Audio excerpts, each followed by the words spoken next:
সুপ্রিয় দর্শক, বর্তমান সময়ে জনগণের কাছে একজন জনপ্রিয় মন্ত্রী হয়ে উঠেছেন সৈয়দা রেজনা হাসান। আপনারা সবাই রেজনা হাসানকে চিনে থাকলেও আপনারা কি জানেন রেজনা হাসানের একটি মেয়ে রয়েছে? বর্তমানে কি করেন তিনি? বিস্তারিত জানতে ভিডিওটি না টেনে শেষ পর্যন্ত দেখতে থাকুন। বর্তমান অন্তর্বর্তীকালীন সরকারের পরিবেশ, বন ও জলবায়ু পরিবর্তন মন্ত্রণালয়ের মন্ত্রী হলেন সৈয়দা রেজনা হাসান। রেজনা হাসানের পৈতৃক নিবাস হবিগঞ্জে, যদিও তিনি জন্মগ্রহণ করেছেন ঢাকার ধানমন্ডিতে। 1968 সালের 15 জানুয়ারি জন্মগ্রহণ করেন তিনি। রেজনা হাসানের বাবা সৈয়দ মহিবুল হাসান এবং মা সুরাইয়া হাসান।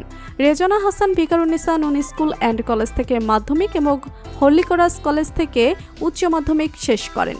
এরপর তিনি ঢাকা বিশ্ববিদ্যালয়ে ভর্তি হন। প্রথমে লোক প্রশাসন বিভাগে ভর্তি হলেও আইনের প্রতি আগ্রহ থাকার কারণে পরবর্তীতে বিভাগে পরিবর্তন করে আইন বিভাগে ভর্তি হন তিনি এবং সেখান থেকে অনার্স এবং মাস্টার্স শেষ করেন।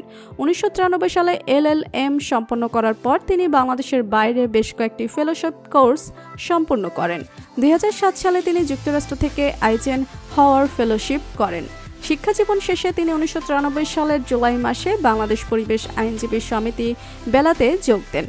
1997 সালে বেলার প্রধান সংগঠক ও প্রধান মহিউদ্দিন ফারুক মৃত্যুবরণ করলে রেজনা হাসান বেলার প্রধান নির্বাহী হিসেবে দায়িত্ব গ্রহণ করেন।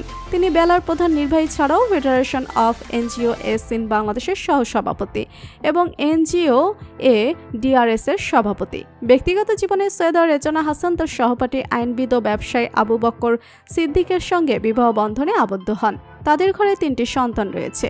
3 সন্তানের মধ্যে তার মেয়ে বড়, তার মেয়ের নাম নেহলা সিদ্দিক।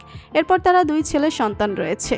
2 ছেলের নাম জাবির এবং জিদান। মা সৈয়দা রেজনা হাসানকে অনেক ভালোবাসে সন্তানেরা। নেহলা সিদ্দিক বর্তমানে পরিবেশবিদ্যা নিয়ে PhD করছেন।